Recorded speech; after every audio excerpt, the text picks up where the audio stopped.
Hello दोस्तों, आप सभी को गुलाब जामुन जैसी मीठी मीठी नमस्कार। और इसी के साथ आप लोगों का स्वागत है मार्केट के पैचअप या ब्रेकअप शो में। अगर हम फ्राइडे के दिन मार्केट की बात करते हैं तो मार्केट एक छोटी सी रेंज में एक 70 पॉइंट की रेंज में पूरा का पूरा दिन निकाल देती है। मार्केट की ओपनिंग होती है 70,847 की, लो बनता है 70,801 का और हाई बनता है 70,876 का। क्लोजिंग होती है 70,856 पर। पूरा दिन मार्केट में हमें कुछ भी ऐसा नहीं था कि हमें जहां पर एक अच्छी ट्रेड मिल सके अगर हम इंडेक्स में बात करते हैं तो। लेकिन निफ्टी ने जो इसकी सपोर्ट थी 70,800 की, उसे तोड़ा नहीं। अगर उसे तोड़ती तो हमें वहां पर एक नीचे की साइड की 100-125 पॉइंट की मूवमेंट भी देखने को मिल सकती थी। इसी के साथ साथ अगर हम एफ आई आई और डी आई डाटा की बात करते हैं तो एफ आई ने फाइनली फ्राइडे के दिन 1400 करोड़ की बाइंग करी है, जो मार्केट के लिए और हमारे लिए ऑब्वियसली पॉजिटिव होने वाला है कि एफआईए की तरफ से हमें बाइंग देखने को मिली है। और उसी के साथ डीआईए ने 300 करोड़ की सेलिंग करी है। नेट में बाइंग का फिगर बड़ा है, जो फिर से हमारे लिए और मार्केट के लिए पॉजिटिव हो जाता है। इसी के लिए स्टॉक इन फोकस के लिए आप लोग हमारा टेलीग्राम चैनल ज्वाइन कर सकते हो।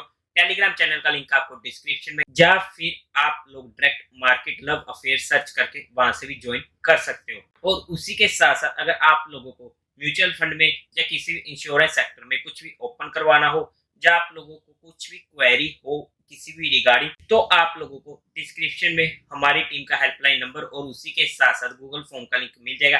जैसे भी आपको कंफर्टेबल लगता है आप हमसे कांटेक्ट कर सकते हो। आपकी क्वेरी को जल्दी से जल्दी सॉल्व कर दिया जाएगा। अगर हम बात करते हैं मार्केट की, तो देखो मार्केट में ओवरऑल अगर हम पिछले वीक को देखते हैं तो कुछ भी ऐसा हमारे पास इंपॉर्टेंट नहीं हुआ है कि एक अच्छी मूव आई हो, कि हमारे पास चार्ट इतने बदले ही नहीं है। फिर भी हम बात करते हैं, डिस्कस करते हैं निफ्टी और बैंक निफ्टी को चार्ट्स में जाकर। तो जैसा कि हमारी बात हुई थी पिछले 2-3 वीक्स में, तो ये सारी लाइनें बनी हुई है। अब ये ज्यादा कंफ्यूज कर रही है तो मैं इन सभी को एक बार के लिए रिमूव कर देता हूँ। हम नई लाइन ही बनाएंगे दोबारा से। तो जहां पर जो हमारे लिए, वैसे तो इस वीक कुछ है नहीं है खास करने को, क्योंकि ऐसा कुछ मार्केट में हुआ ही नहीं है इस वीक। अगर आप देख पा रहे हो ये पूरा का पूरा वीक मार्केट एक छोटी सी रेंज में निकल चुका है। अब अगर हम बात करते हैं मार्केट के लिए रेजिस्टेंस की, तो देखो जो मेजर है वो तो हमें मिलेगा 18,300 के ऊपर ही, जो ये बनी हुई है इसके ऊपर तो हमें स्ट्रेंथ देखने को मिलेगी मार्केट में। और जहां तक मार्केट आती है तो हमें एक फॉलो थ्रू डे भी मार्केट में मिल सकता है, जहां पर हमारे पास फॉलो थ्रू डे का मतलब हो जाता है कि मार्केट एक दिन में 1.25% से ऊपर का मूव दे, 1.25% का निफ्टी, और उसी के साथ साथ उस दिन के वॉल्यूम्स भी पिछले दिन के वॉल्यूम से ज्यादा होने चाहिए।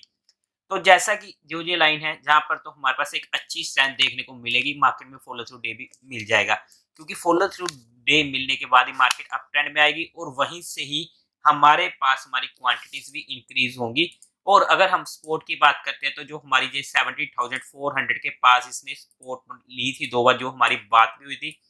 अब अगर हम इसको थोड़ा सा सेफ साइड होकर चले, क्योंकि एक बार 2 बार ये सेफ हो चुकी है जहाँ पे, तो 17,200 300 के करीब हम कह सकते हैं कि जहां से कहीं पर भी अगर नीचे की साइड आती है तो ये हमारे लिए इंपॉर्टेंट सपोर्ट का काम करने वाली है। अगर इस लेवल पे आती है तो ये हमारे रिस्क रिवार्ड रेशियो के लिए काफी ज्यादा फेवर में रहेगा, और जहां पर हमें एक अच्छा मूव भी मिल सकता है। वही बात हो जाती है कि खोने को 1 रुपया मिलने को 5 रुपया, जो हमारी जहां पर भी बात होती है, और वहां पर भी हमें अच्छा प्रॉफिट हुआ है 2 बार। इसी के साथ साथ अगर हम इमीडिएट स्ट्रेंथ की बात करते हैं मार्केट में, तो जो ये 80,000 का लेवल है, तो इसके ऊपर जब अब हम 80,000 को भी छोड़ दे तो 70,952 के समथिंग का जो ये लेवल है ना, 970, अप्रोक्स हम 80,000 का ही राउंड ऑफ में लेके चलते हैं। इसके ऊपर मार्केट हमारे पास एक अच्छे 200-300 पॉइंट की जो 80,300 की जो लाइन लगी हुई है, जहां तक के लिए लेवल्स खुल जाएंगे और जो हमारे पास एक अच्छा स्विंग का मौका हो जाता है इस लाइन के ऊपर, और जहां पर मिड कैप और स्मॉल कैप हमारे फोकस में रह सकते हैं। और स्पेशली बैंक निफ्टी के चार्ट्स को भी हम डिस्कस करेंगे, क्योंकि वहां पर हमें सबसे ज्यादा स्ट्रेंथ देखने को मिल रही है। हालांकि अडानी की वजह से हमें वहां पे दिक्कत देखने को मिली थी, लेकिन अडानी की वजह से पूरा का पूरा बैंक में ही दिक्कत आ जाए ऐसा बिल्कुल भी पॉसिबल नहीं है, क्योंकि ओवरऑल में बैंकिंग सेक्टर का लोन इतना ज्यादा नहीं है अडानी के पास। हाँ, इम्पैक्ट पड़ेगा, जरूर पड़ा है, और वो देखने को मिला भी है, लेकिन इतना मेजर इम्पैक्ट पड़ जाए कि बैंक ही खत्म हो जाएंगे, लोगों का पैसा डूब जाएगा, सब कुछ बैंक की वजह से, तो ऐसा कुछ मार्केट में हमें होते हुए देखने को नहीं मिलेगा। लेकिन जो ये हमारी एक रेंज जो हो चुकी है, जो हमारे लिए काफ़ी इम्पोर्टेंट होगी, अगर इस लेवल पे आता है तो जहाँ पर हमें एक अच्छा रिस्क रिवार्ड रेशियो के फेवर में एक अच्छा मूव जहाँ पर मिलने की उम्मीद है, जिस पर अगर ये आता है तो वहाँ पर एटलीस्ट एक छोटे से स्टॉप लॉस के साथ हमारे पास ये नोटिस में रह सकता है। और मेजर सपोर्ट तो आप लोगों के साथ ये डिस्कस हुई है 16,800 की, जहाँ पर इसने बहुत बार सपोर्ट पकड़ी थी और कंफ्यूजन करी थी इस रेंज में। तो इसलिए ये दोनों चीजें अब हमारे लिए इम्पोर्टेंट हो चुकी है। इसके अलावा इस बार और ज्यादा डिस्कस करने को था नहीं, क्योंकि पिछला वीक भी मार्केट ने ऐसे ही निकाला है, तो लगभग सिनेरियो सब कुछ सेम ही है। अब अगर हम बैंक निफ्टी की भी बात करते हैं, तो जहां पर भी जो हमारी जो लाइंस बनी हुई हैं, इनको भी हम एक बार रिमूव कर देते हैं ताकि आप लोगों को समझने में दिक्कत ना हो। अगर हम जहाँ पे रेजिस्टेंस देखते हैं तो ये हमारे पास जो 42,000 का है, इसके ऊपर हमें एक नई एंट्री देखने को मिलेगी, जहां से एक बार इसको क्रॉस होते ही वहां पर हमारे पास एक अच्छा मूव ऊपर की साइड का आ सकता है। कहां तक का आ सकता है? जो हमारे पास इसने हाई बनाया था, जहां पर जो ये रेंज आई थी 44,000 के पास की, जहां तक के लेवल्स खुल जाते हैं फिर इसके लिए। और इसमें कौन कौन से लीड कर सकते हैं अगर ऐसा होता है, तो वहां पर हमारे पास जैसे कि बैंक ऑफ बड़ौदा हो गया, एक्सिस बैंक एक इंपॉर्टेंट स्टॉक हमारे पास फोकस में रहेगा। अगर ये लेवल क्रॉस होते हैं तो एक्सिस बैंक स्पेशली इस मूव को लीड कर सकता है। एसबीआई बैंक भी ऑब्वियसली इसमें पार्टिसिपेट करेगा ही करेगा। अगर हम स्पोर्ट की बात करते हैं तो स्पोर्ट अभी भी हमारे पास बैंक निफ्टी में यही रहने वाली है, जो इसने कोशिश करी है बार बार लेने की 39,500 के आसपास। या फिर अगर हम बात करें जो 40,000 के पास की इसकी 200 की मूविंग एवरेज है, वो भी एक इंपॉर्टेंट सपोर्ट का काम करने वाली है। लेकिन जो मेजर सपोर्ट हमारे पास यहीं पे काम करेगी, और उसका इसके ऊपर एक नई एंट्री को मार्केट रेडी होगा बैंक निफ्टी, जहाँ पर हमने स्टॉक्स भी आप लोगों को बता दिए जो हमारे नोटिस में रह सकते हैं एजुकेशन पर्पस, जो इनको लीड कर सकते हैं। ओवरऑल बैंक निफ्टी एक स्ट्रॉन्ग सेक्टर चल रहा है और ये स्ट्रेंथ भी दिखा रहा है। हाँ, जहाँ पर हमें दिक्कत आई थी, लेकिन ये सिर्फ अडानी सर की वजह से जहाँ पे हमें थोड़ा बहुत दिक्कत देखने को मिली है। इसके अलावा बैंक निफ्टी में भी कुछ खास नहीं है, आप खुद देख सकते हो कि पूरा का पूरा भी बैंक निफ्टी भी वहीं पर ही घूमता रहा है। कोई हमें पिछले वीक इतनी मेजर मूवमेंट नहीं आई है इंडेक्स वाइज, लेकिन मिड कैप और स्मॉल कैप में हमें एक अच्छा एक्शन देखने को मिला है।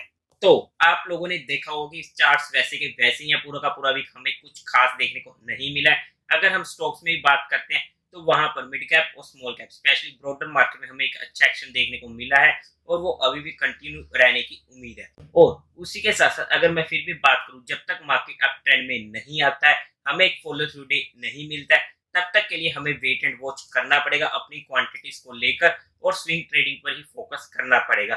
फॉलो थ्रू डे जिस तरीके से मार्केट बिहेव कर रही है, उस तरीके से तो लगता है हमें जल्दी ही एक फॉलो थ्रू डे देखने को मिल सकता है। लेकिन बिना कंफर्मेशन के मैं वहां पर पर्सनली इन एंटिसिपेशन मैं ये काम नहीं करूंगा कि मैं पहले से ही खूब बाय कर लूं। थोड़ा वहां पर लिमिट में रहकर ही हमें काम करना पड़ेगा कंफर्मेशन तक मिलने तक। हाँ, अगर हमारा म्यूचुअल फंड में चल रहा है तो वहां पर हमें कोई दिक्कत ही नहीं है। और उसी के साथ साथ अगर हम कल के दिन मार्केट की बात करते हैं, तो स्पेशली अगर हम स्पोर्ट की बात करते हैं तो 70,800 ऑब्वियसली काफी ज्यादा वीक हो चुकी है। अब जैसे ये लेवल टूटता है तो वहां पर हमें एक शॉर्ट साइड की अपॉर्चुनिटी मिलेगी, लेकिन मेजर सपोर्ट हमारे लिए काम करेगी 70,650 का। और अगर हम रेजिस्टेंस की बात करते हैं तो 17,970। अगर हम राउंड ऑफ में जाकर बात करें तो 18,000 एक हमारे पास एक रेजिस्टेंस का जोन एरिया आ जाता है, जो हमारे लिए इम्पोर्टेंट होगा। अगर मार्केट उसके ऊपर सस्टेन करना शुरू होती है, जैसा कि हमारे ने चार्ट पर डिस्कस किया है, तो वहां पर हमें एक अच्छी खासी ऊपर की साइड की मूवमेंट भी देखने को मिल सकती है। तो देवी और सज्जनों, उम्मीद है आप लोगों को ये वीडियो अच्छी लगी होगी, तो इस वीडियो को लाइक कीजिएगा, शेयर कीजिएगा और साथ ही साथ चैनल को सब्सक्राइब करें। Thank you very much.